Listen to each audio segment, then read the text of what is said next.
Well, it's a great honor for the Low Budget Blues program to be speaking with Rory Gallagher, who is one of the prime exponents of Irish blues, I guess, and in American music. Can you give us some background? You were born March 2nd, 1949, in County Cork. I was born Is in that right? Ballyshannon, Donegal, but I was brought up in Cork City, which is in the south coast, Mm-hmm. and that's where I went to school and so on. So I regard that as my hometown. So I started playing music when I was 9, acoustic guitar, listening to Lonnie Donegan, who used to do songs by Leadbelly and Woody Guthrie. So I got very interested in American folk songs or songs like Rock Island Line by Leadbelly, that sort of thing. And of course, at the same time, you had Eddie Cochran on the scene, Chuck Berry, Bo Diddley. So I was interested in the rockers, but initially I was more interested in the acoustic kind of songs, and that's how I started. Really, just anything on the radio that came from America that was interesting, I checked out because at that age I didn't even have a record player or a record collection or anything. Yeah, yeah. I wanted to ask, did your parents expose you to jazz and blues at all, or was this all on your own? It's all on my own, really. They're both musical, but they were interested in Irish music and opera and things like that. Okay. They didn't discourage me though. They quite happy that I was interested. Yeah, yeah. Influences later included Muddy Waters, whom you later recorded with, Chuck Berry, Leadbelly. There was an interest from early on in a lot of different styles of American music. Yes, and that's still there. I mean, Yeah. obviously, your Irish folk music creeps into my playing a lot. Subconsciously, I never really use it as a sort of vehicle, but I'm keen to. A lot of guitar players in my sort of scene tend to just all play from the roots of Buddy Guy, B.B. King, Freddie King, Albert King, which they're all great players. But I try and dig deeper into some of the country blues players, some of the players like John Lee Hooker, and I'm interested not strictly in the single note players. I like some of the rhythm players like Johnny Young, and I like some of the slide players like J.B. Hutto and Earl Hooker, and I try and keep a broad view on the blues, really. Lonnie Donegan was part of the Chris Barber band. Yeah. Well, he started off as a banjo player with Chris Barber's traditional jazz band. For some reason, the late 40s, early 50s, it became very popular among the art school students. Traditional jazz. Traditional jazz, Yeah, yeah. it's still tremendous. I think more popular there than in in here. America. Yeah. Oh yeah, indeed. The only place you hear Dixieland blues here or traditional is if you're in New Orleans, and even there it's not that prevalent. But That's right. anyway, Lonnie was also a guitarist, and during the breaks, during the jazz sessions, Lonnie would get together with the drummer and the bass player or the washboard player, and they'd do a couple of skiffle songs, as they called them. Skiffle meaning jug band music or folk, blues, whatever, and it just became quite a feature in the jazz clubs. And then Lonnie, on one of Chris Barber's albums, recorded a couple of songs, Rock Island Line being one, John Henry.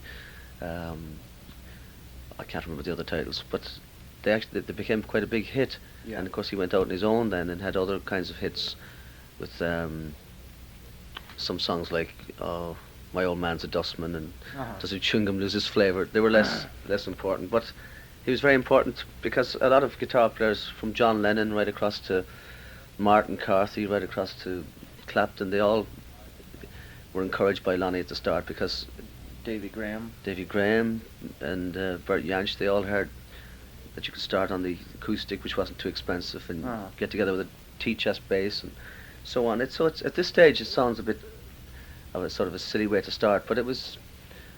I mean, the alternative situation in England at that stage, you had Tommy Steele, who was kind of a rock and roller, and then you had Cliff Richard came along and it was quite a success in the Shadows, but there was quite a long stretch of skiffle and trad, going there for a while. Yeah. Now, you mentioned a couple of weeks ago on the phone that you also later recorded or worked with as a producer for Lonnie Donegan. Tell us about that. This was in 1978. 5 or 6, or I can't remember the year, to be honest with you. Okay. But initially, well, I wasn't the producer in the album. In the end, a fellow called Adam Faith Okay. produced it. But the idea was that I was going to get the sessions together and sort of produce it. But I ended up playing on it, which was interesting enough. But it became a bit of a super session. They had a lot of pop stars on it, which were all good people. But it took it away from the skiffle idea and the acoustic thing. Right. But I believe he's recording another album soon again, and I might play on that one. And Van Morrison's already lined up to play on it as well, because he's a Lonnie fan, believe it or not. So we'll see what happens. But what label would he be recording for? You're not sure, or this Lonnie, he might be on Castle, which Okay. is the company that we're released through in England. right? Hmm. Now, in 1965, well, after playing with a show band, this band Impact was your first band, or was that a show band that you were a part of? And what exactly is a show band, or what did it refer It's to? a dance band really that became a bit of a craze in Ireland. They called them show bands because they used to put on a little bit of gimmickry on stage and do stagey numbers. Okay. And at 14 or 15, I couldn't get a group together, so I joined one for about a year and a half, just to be able to plug into a Vox amplifier and travel around the country. And they'd allow me to do a few Chuck Berry numbers and a couple of instrumentals like Green Onions and things like that. But then I'd also have to play Jim Reeves songs and dance songs and Dixieland and whatever. But I put up with it and eventually left, and slowly but surely got a trio together to go over to Hamburg, where we got some gigs. That band Right. wasn't called Taste yet, it was just a three-piece. But when I got back to Ireland then, I got the first lineup of Taste going in '66. Right. Okay. And that was Played in Hamburg in '66. Mhm. What do you remember about those early gigs in Germany? This was your first chance to play the music that you loved. Yeah. And how did it go over there? I mean, the Germans historically have always been crazy about blues. Am I right or no? Yeah, well, at that stage, the beat clubs, as they were called, I mean, we weren't playing strictly blues, we were playing rock and roll, rhythm and blues, whatever. Okay. Don't forget, you had to play 6 45-minute sets a night. Wow. So that was, and we were only 3 people, so we That's didn't have that rigorous, yeah. much material together, and we had to pretend that we had an organ player who got appendicitis on the ferry going over, so because they wouldn't regard a 3-piece group as a band at all. But Mhm. anyway, we held on there, and then we started building up a name back in Ireland. Became quite popular there. At which stage we were writing songs and getting more material together, and eventually we moved to Belfast, and we worked a lot there. And then from Belfast we got the occasional gig in England, and Okay. eventually got a couple of breaks at the Marquee Club, and got on a couple of the big blues festivals and rock festivals. And that would be '69 approximately, when the first album came out. Yeah. And things Under started. your own name, right? Well, no, that was still Taste. Oh, okay. My own records started coming out in 1971 after Taste split up. Right. What became of Taste number one? You later added some new people and signed with Polydor, and this was in '71. Yeah, I well, guess. yeah. Well, the band split up for all kinds of reasons. The drummer wanted to play jazz. The manager Okay. had difficulties, or I had difficulties with it. The manager. Yeah, so I had 6 months legal problems to get out of a contract so I could record and work again. Oh, you had a contract with this manager? Hmm. Yeah, Okay. and all kinds of strings attached. But anyway, I just went off basically as a solo act in '71 with my own band, Mm-hmm. and recorded the first album Right. under my own name, and started touring through Europe. And luckily, I still had some of the Taste fans and some new fans, and Right. it developed.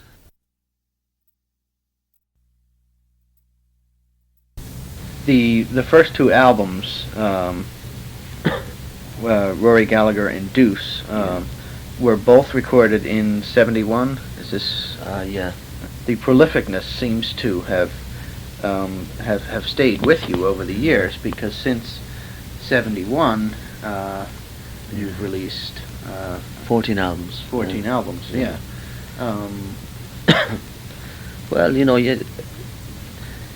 at one stage we were recording an album and releasing one every year, that's about 9 or 10 songs. So it's some were an effort, some weren't an effort. But then I think if in the last, just before Defender, which was the album before Fresh Evidence, I had a kind of a new burst of energy and creativity, yeah, you do get these peaks, where you feel that, Things are invigorated, yeah, yeah. But some albums recorded in 6 weeks, some took 6 months, and some took all kinds of time, and some were scrapped. At least 2 albums were recorded and scrapped. Okay. Yeah. Did these 2 albums, Rory Gallagher and Deuce, were they a turning point for you in terms of you were under your own name, obviously, and then you also were recording your own original blues songs largely? Is that accurate or? Yeah, well, I mean, I also wrote 90% of what Taste had done as well, but Right. I had the freedom. I produced the album. We recorded in a reggae studio, Okay. 8-track, and we did 3 weeks or something like that. We had the whole album completed. In fact, when I get back to England, I'm going to remix some of the tracks on that. But at the time, we enjoyed doing it because it was a very not non-state-of-the-art type of studio, and we did everything live lead guitar, live vocals. Natural sound. Yeah. Yes. So with that, of course, you get some imperfections, but Right. no. But it was great to be on the move again, recording, and with my own group and so on, and back on the road. Yeah, yeah. Tell us about working with the London sessions with Muddy Waters in 1972. Now, here was a guy who, whose records you studied as a teen, and here was the chance not only to meet him but to record with him. Yeah.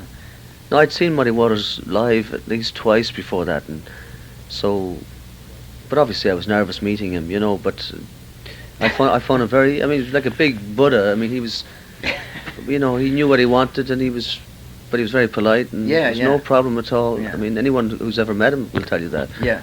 But he made me, and the thing is, we were recording 3 nights on the trot, and I was actually playing 3 gigs on the evenings of those sessions. So they'd held up the sessions till midnight, till I arrived back from Birmingham or back from Bristol or whatever. So it was a terrible they waited rush. for you. Yeah. But yeah, which was so which was incredibly polite, I guess. well, it was more than polite, but I just seemed to get on well with him, and he laid down quite a few tracks. In fact, some spare tracks came out on an album later that was London Revisited, with one side of Howlin' Wolf's tracks and one side of Muddy's tracks. Yeah. And but I learned a lot watching him tuning his guitar, the way he sang, the way he performed, and just to be working at close quarters. Yeah. Even if it was only 3 nights, it's quite an experience. And I'd love to be doing it again now with what I know, Yeah. And we were also conscious of keeping it. We didn't want to get that sound that they got on Electric Mud, that album with the wall walls he and the hated fuzz. that album. Yeah. As did Howlin' Wolf with his equivalent. Right. So at the London sessions, we tried to keep it very traditional, and it's, as such, it works fairly well most of the way. Yeah, I think it's a brilliant album. The horns and everything else. I think it gets a lot of airplay on the blues show. That's good.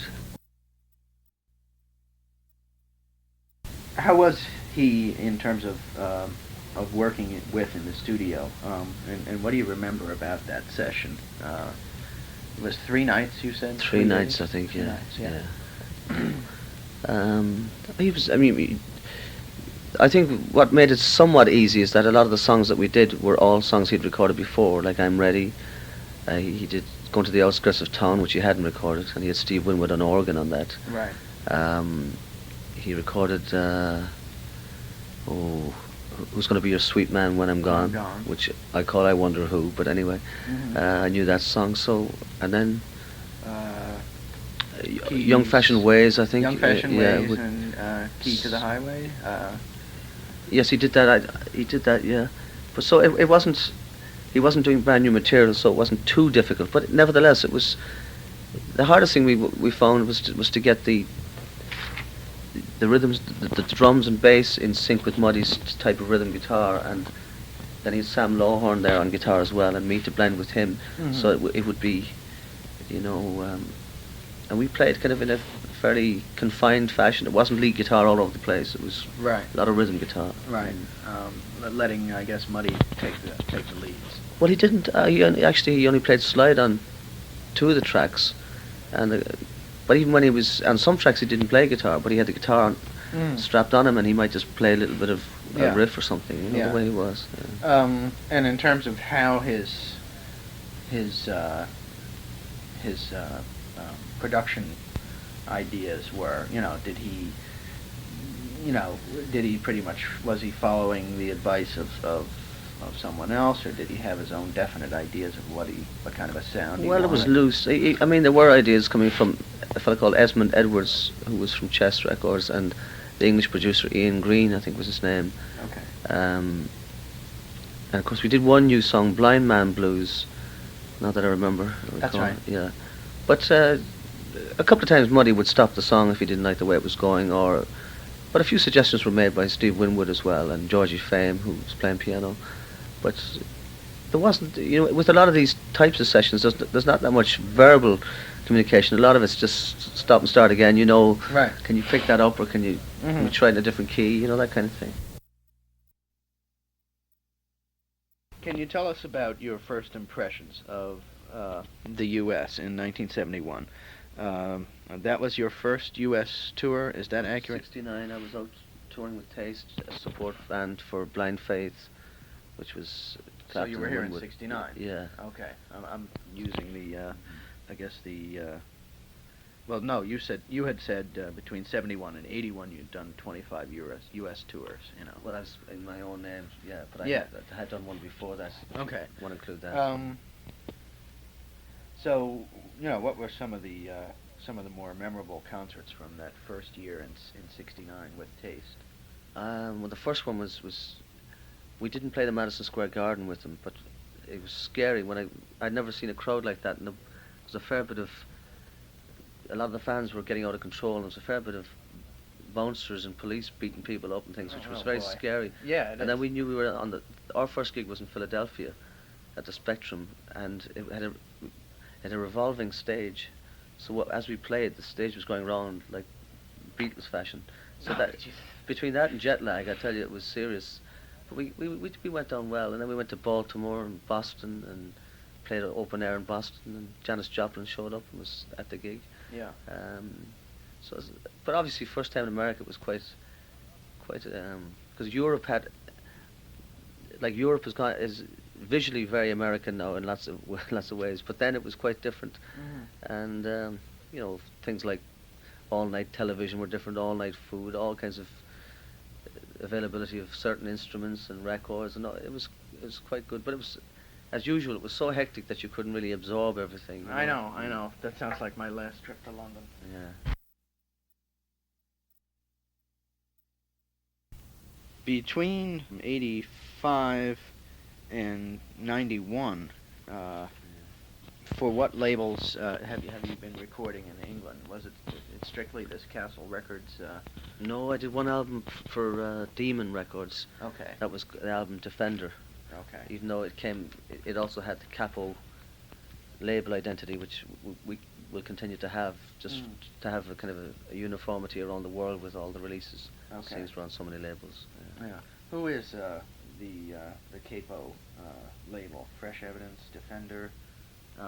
That's it, really. It's just purely to cover my stuff, but it also it gives you it's set up now. If I wanted to record somebody, and Castle or IRS were interested in putting it out, as a fair chance. If we recorded somebody on Capo and covered the sessions and made the sleeve and all that, it could help an up and coming band or some existing artist who needs a break. But So it's your own company. It is, yeah, but it's not really obviously a big corporate conglomerate or anything like that. It's Of just course, yeah. a little identity, Right. So it's almost a way for you to, if you see somebody that you're really excited about, to have them record for your label. Yeah, well, plus in 20 years' time, all my own albums, whichever label they're being distributed through, will have that Capo identity. Okay. Just so that people in Australia and Turkey or in Greece will see some kind of uniformity. I mean, Right. Right. when we look at your discography here, one musician in particular is currently I mean it crops up again and Yeah. again, and that is of course Jerry McAvoy. Oh yes, yeah. What made Jerry so special in terms of your sound, or in terms of his sound? Well, I don't know. He's a very rhythmic player, and he's quick to pick up a riff or an idea. Mhm.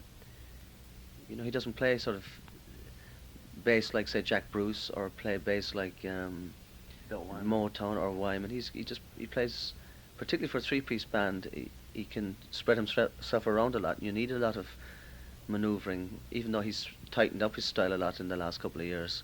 Mhm.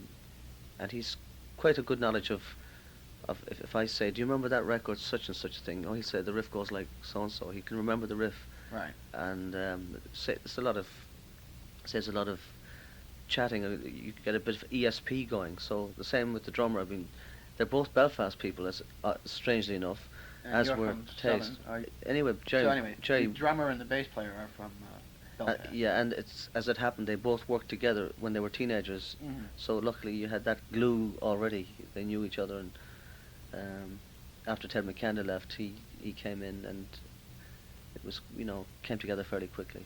Yeah. Okay. We're speaking with Rory Gallagher here on the Low Budget Blues program, WRSU-FM, in New Brunswick, Rutgers University. Can you tell us about your approach to blues songwriting? What inspires you in Ireland or in England? You've never really gotten terribly political, have you? Not blatantly. I mean, some of my social feelings would creep out in songs, all right. But I think writing blatantly about Ireland is very difficult because it's a complex issue, and you you're either very good at it or you're not. I mean, I'll discuss politics all night with somebody, but I mean, I might write a song that's blatantly about Ireland. But at the moment, I'll wait till I have something positive to say. But plus, when I'm writing songs in Ireland or in England or in France or in America, I don't say I'm in Ireland now. I must write from this standpoint. I mean, Yeah. you write as an international human being, and you got your influences and all your roots and all the things you've learned, and you're inspired. You don't sit down and say I'm going to write a blues song or I try and write a Rory Gallagher song, which generally happens to be quite bluesy, most of them. Right. And I try and find different issues and different themes and topics that haven't been covered before. And then on some songs, like for instance on Ghost Blues, on the new album, that could have been written 30 years ago. It's a very traditional, almost like a Reverend Robert Wilkins type of song, like a redemption blues. Yeah. And then songs like Heaven's Gate have a kind of a spooky feeling that they're not the same lyrics as Hellhound on My Trail, but it's the same, a man being in a certain amount of torment. Whereas songs like Kid Gloves, more of a rock type feel. I mean, that's a boxing song. It's a little bit tongue-in-cheek. Yeah, But yeah. like I a figured bit that based out. on the John Garfield movie, Body and Soul. But I try and find anything but the usual Moon and June, and anything but the standard blues songs of Isn't the that cliches. difficult though within the blues? Because well, you got your drinking blues, and you've got your well, I've sung lost plenty of- woman yeah. blues, and you've got your train blues and economic blues, and Yeah. Well, I find that a challenge. I've done all songs of those different styles, but I've tried to find slightly different angle on them, just to because that's, even if the music can be very traditional, you can creep into the future with the lyrics, Right. I guess sort of like Albert Collins does today, to a great extent. He writes the modern 1980s, 1990s blues. Gas to Charge, things like this. Yeah, but he tends to work very much in the poverty level type. I mean, I'm a great fan of his, but most of his social comments are all about welfare and the price of things, and divorce payments and things like that. I try and I don't know. I try and go into sort of I don't know. You'd have to listen to all the songs just to see because all the lyrics are there. You can see what I'm trying to get at in some of Yeah, them. yeah. Well, in fact, all of these albums of yours will be reissued on IRS here Yeah. in the States, Hmm. with, I trust, lyric sheets. All Yeah. lyric sheets. Yeah. Some will even have the odd extra track, and some will be re-enhanced, Hmm. sort of EQ wise, or even some might be remixed. Which but, you'll be doing when you get mm. back to London. Well, most of them have already been re-released in Europe, Uh-huh. with the exception of Juice and Photo Finish. They're the two that I'm going to work on when I get back. Right. Mhm. Okay. So when can I imagine we can expect these in the States within? Oh, By- some of them will be coming out in the next couple of weeks, couple of months, and some will be coming out in twos as double albums. Mhm. But I'd say in the next 2 years they'll all have been put out. Right. Okay. Can you tell us a little bit about working with the Rolling Stones in Amsterdam in 1974? What obviously they knew of you from around London, and also what is your own personal feeling? Did the Rolling Stones lose their soul when they lost Brian Jones? Yeah, well, they lost someone special when they lost Brian. There's no doubt about that because he was on one hand was a very strong blues purist, and he was the first slide guitar player I ever saw. Yeah. And but then he would take an average to good Jagger Richards song and add marambas or sitar or something or dulcimer, and he'd transform their songs into something else. Unfortunately, it seems he lost interest in playing guitar with Keith as twin guitars as things got worse for him. But then, I mean, Mick Taylor was a great replacement in terms of a very strong lead guitar player Yeah. and so on. But certainly when Brian went, some of the kind of mystical things crept out of it, and they went into a new zone, obviously. I just went to Rotterdam for 3 nights, they had shown interest in signing me onto their label first of all. I see. Yeah, and but I was already signed up with Atlantic here and Polydor and so on. Right. And then they telephoned when I come over, and I went over and just played with them for a couple of nights with their mobile unit and run Right. through some songs. And I went off to Japan and Australia. But they also had, because Mick Taylor had gone, they had Jeff Beck over as well at some point. And they had a couple others, Wayne Perkins and Harvey Mandel. But I couldn't stick around. I had tours to do. So, but it was interesting working with them, particularly. It's a very slow process. They work very much just drums and bass. No, it's drums and rhythm guitar until they get maybe for 2 hours just on the same riff. Yeah. Then adding a little bit of lead in, and the bass comes in, and Yeah. until it sounds like a Stone song. But quite often, I mean, they don't rush themselves. I mean, they don't go in with everything written down.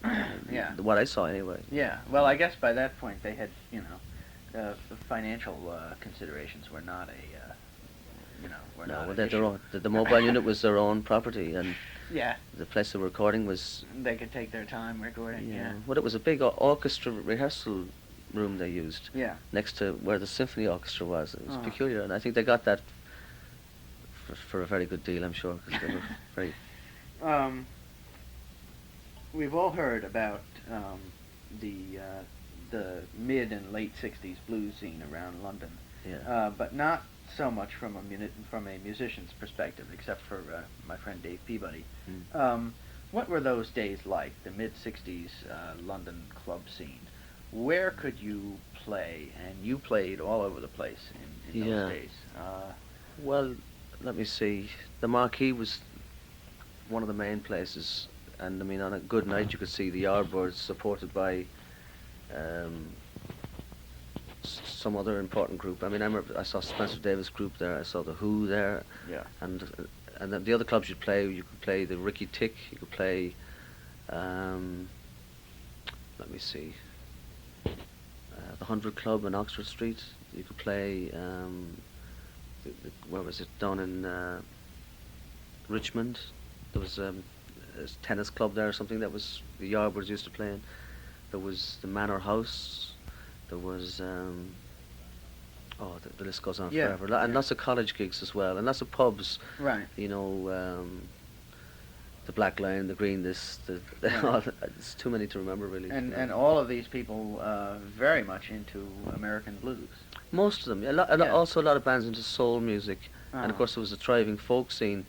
At that point, there was a great peak of talent from Davy Graham, Martin Carthy, John Renbourn, Bert Jansch, and so on. So there was a lot of cross playing. You had bands like the Incredible String Band doing eclectic kind of things, and you also had bands that didn't fit into the blues category. That bands like the Nice that were doing organ type of classical rock or whatever you'd call it, Yeah. and bands like Family that had violin and saxophone, and then you had King Crimson later on. So there's quite a lot of experimentation going on. Yeah. But like you say, majority of the bands had quite a blues thing going on, right? Yeah. Yeah. So there was enough work to go around then, or no? Well, depending how lucky you were and how popular you were. I mean, Yeah. you could. There's always a shortage of work. Musicians will tell you, but at least at least there was a circuit, and if you were lucky to get on the circuit, you could play the same clubs with odd visits out up through the country, up to Scotland and so on, Yeah. and occasional trips to Belgium and wherever. Yeah. But, Yeah. it was quite. If you were lucky, you could do quite reasonably well. Yeah. You had talked about, in terms of your performances, sort of treading the tightrope between satisfying the academics, the traditional types, Yeah. the Brian Joneses, while at the same time taking care of the people who just want to come in and have a good time, which you find a lot of, I guess, here in America. I'm delighted if some of the audience, or most of the audience, has some knowledge of the blues and other Right. kinds of music. And if by the same token, if the gig gets a bit rowdy and rocky, I'm not going to say, hey, hang everyone back in their seats. The professor speaks. But I mean, anyone with any brains can see that I've studied a lot of this music and I know where it comes from and I can adapt it, and I also write my own songs. And if there was one fault with the British blues boom in the '60s, is that Yeah. it was very straight-faced and a little bit pontifical or whatever the word is, and it used to annoy me that thou shalt not play the blues unless you know who played the second acoustic guitar behind the Blah, first blah, Sonny Boy blah. Williamson Yeah, on the yeah. B side of Oh yeah. that thing that gets music nowhere. And Indeed. In fact, I run into those people every year at Philadelphia Folk Festival. but I mean, I think it's nice. It's like collecting stamps. It's fine if you want to. I mean, I buy books in the blues and I check out the B sides and I know who plays on every record and all that. But that's fine. Then you got to open up then to the rest of the people, because it's that kind of snobbery really it defeats The purpose. the purpose. It Yeah. could kill the music. Right. In terms of performing, I guess you answered the question. If the crowd is getting rowdy, enjoying themselves, you just continue the flow, as it were. Well, we never end up the show on a low note. I mean, we cover in any one set we do. A couple of slow blues, a couple of acoustic numbers, a couple of rockers, a couple of songs that are in between somewhere else, and we'd like to end off the night on a good high feeling. So, Yeah. but it's very bad. It's very bad luck to get analytical about what you do, because every Right. gig is different. Right. It's just get out and do it and let Yeah, it see how flow. it feels. Yeah, keep it free and don't think about it too much. Right? No, because you have to. We don't You have even to be use the set spontaneous. list. We change the set every night. Exactly. Mm. Yeah. Recording-wise and performance-wise, which of your albums are you most happy with? I quite like Tattoo. It was had a nice feel to it. Against the Grain was quite nicely put together. Like every album, there's songs I like, and there's some that I would like to redo and remix and all the usual. Right. I quite like the new one. I think that's Fresh Evidence. yeah, Yeah. quite strong. I like bits of Defender, a lot of Defender. Like they come to mind, but obviously the live albums are strong too. Albums like Blueprint were very good songs, but we could have spent more time mixing them and things like that. Juice, the same thing, because it was done very quickly, but it had a good rough feel to it, Yeah. and it had interesting little songs. So I don't have one particular favourite, but that gives you an idea. Yeah, yeah. In terms of your philosophy towards recording, Yeah. it seems very much like my old friend John Hammond, in terms of striving for a natural sound. This is what Yeah. you did on Fresh Evidence. Yeah. You said, let's leave those excess noises in there, so that we have a natural sound, Yeah. no overdubs and nothing like that. Is that accurate? Well, not quite. I mean, John, who's a brilliant player, he's more traditional than I am. mean senior. I mean John the Hammond Senior. producer, Yeah, the late John. The late John Hammond. Yeah. Yeah. No, we did some overdubs, but I mean, the basic feel of it was everyone playing together, and some overdubs, and not. Don't forget there was a brass section and keyboard on some tracks, but the feel that I want the performance to be the priority as opposed to the production, and it's the production to be very not to get in the way like some productions can be. You can actually hear the thing as a kind of like a piece of silver glass. I think I like things to sound a little bit demo-ish. You know what I mean? Okay. a little bit rough. Right, right. Of all of the labels that you've recorded with, and accepting your current label, Yeah. of course, Polydor, Chrysalis, Hallmark, Springboard, who would you say over the years has treated you most professionally in retrospect now? Well, Polydor or Chrysalis, Springboard we took to court because they had no right to bring that album out. Okay. That was a long story. Hallmark is, I think, it's just kind of a budget label, so I don't know that much about them. Okay, But they're listed in this yeah. discography. Yeah. But we had a good time with Polydor a lot of the years, and a fairly good time with Chrysalis as well. IRS. IRS first expressed interest in signing you when? Oh, a year ago, I'd say, something like that. I can't Okay. remember, but 1989 yeah. or 90. And we were. They were interested initially at the time we were working on Defender, but the paperwork and the negotiations, because of the interest in the back catalogue as well, it took a long time for everyone to shake hands on a deal. But Miles Copeland had a personal interest he thought what I did was good, and he wanted it on the label, and he doesn't beat around the bush that much. So unfortunately we didn't get it together in time for Defender, but we put it together in time for Fresh Evidence. But even Fresh Evidence was released in England last May, so it's a little bit backdated there. But Yeah. we caught up here. Well, by next year that'll be all, leveled out. In terms of being on a label, I guess it's primarily, marketed to a younger audience. This is I guess a great thrill. It's a good challenge to have a new audience and not be judged as, on your past material. And Right. on this American tour, we found a lot of people coming that Just have this album. yeah. So Right. it's great from that point of view. Yeah. To be honest with you, I didn't quite know the entire image of IRS from being in London. I mean, I knew the kind of acts they had to a certain extent, but I can see now that I'm here what the image is. But I hope I can fit on it and it works out. But so far, so good. Yeah. I guess as one of our final questions, when are you going into the studio again? Well, hopefully during the summer. There's 3 alternative projects. One could be a live album from this tour. The second one could be an acoustic album, which would be one side of blues and one side of folk, Celtic, experimental. Or the third option is to follow up Fresh Evidence with, a band type album. So I don't know which way to move until I get back. Okay. But So you've been doing some recording on this tour?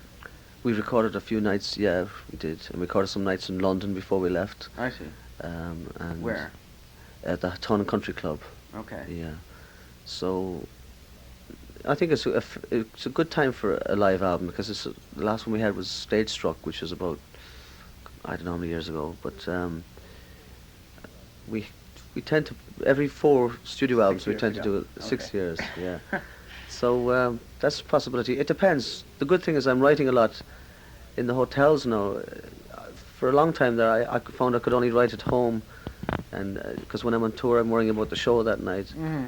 But I found on this trip I've been writing and playing the guitar a lot in the hotel and jotting down notes. Yeah. So it'll take a few nights with a cassette player when I get home, and I'll put it all together and see if there's enough there for Yeah. to start on, you know. Yeah. I wanted to ask also, it's just kind of a general question I always ask a lot of people. It's just any particularly groundbreaking or memorable concerts for yourself? I guess we could back up to London 1966 and say, you know, was there a break point where record company people came in and saw you and you know were floored? Yeah, well, one or two had already flown to Belfast to see us playing, I think. I see. And so the word, and then we played on a couple of festivals in England, and we went well, and then we played support to a few people, and the word got around, and then when we got a residency at the Marquee, we were playing literally every Tuesday night or something. That did us a lot of good, and you can imagine even 4 Tuesday nights on the trot with full houses and a good reaction, and record companies being very up at the time. It didn't take too long. It's just it took long enough getting the breaks, but once the ball started rolling, it was okay. Yeah. Now the Marquee at that time was London's premier club. I would say so. Yes. Yeah. And then in terms of memorable shows here in the States, that's one of the things I mentioned to my listeners, and that I mentioned in the article that I had done for the paper, was that quite regularly in Europe you play to large festival crowds, and here in the States it's pretty much, I guess, correct me if I'm wrong, relegated to clubs. Well, I wouldn't call it relegated. That makes it sound second level. I don't. Okay. Okay, we're not playing Madison Square Garden. We have done that with the Faces and people like that. We have played big venues on our own name. Yeah. But I refuse to come back to the States just to be going around opening up for some space rock act, just to be playing 45 minutes or 30 minutes with no monitors and things. Right. So I mean, it's good to have that European strength. But I'm quite happy to play clubs in America and small theatres for the moment and see how things develop. But Yeah. I've never had the ambition to be a stadium rocker or anything like that. I don't worry about things like that really. Yeah. So, and I don't feel inferior to any of the bands that play those big gigs. Right. So I wouldn't want anyone to think that we're going round Yeah. with the tail between our legs. We're not. We're quite proud of what we do, and we do it. And I think if a lot of acts. They use the clubs and then they leave them, and Right. I still prefer to go to a club to see a band myself. Sure, because blues and rock and jazz is performed in its most natural setting in a That's club. right. You can see. You're not looking through binoculars 100 feet away to see someone. You know? Exactly. Yeah. But I hope if things develop that we can do some bigger gigs if necessary. You know. But we're quite happy at the moment, just concentrating on what we're doing. You know. Right. Right. Some of the festivals that you play in England, I guess, would include Cambridge Folk Festival. I know Peabody has played there. We were due to do that one last year, but I was sick at the time and I couldn't do it. It's the rare time that I had to cancel a gig. Yeah. But I've done other festivals in England, but I have hoping to do the Cambridge next year. Yeah. Well, we hope, all of us here in America hope that you'll be back again real soon. Now, Steve from IRS was saying that it looks like you'll be here in the summertime. Hopefully 2 or 3 months' time. It depends on commitments in Europe and what happens when we go home. Yeah. Well, thanks very much, and it was an honor to speak with someone whose music I've been playing for the last 6 years on the radio. Okay, pleasure. Thank you.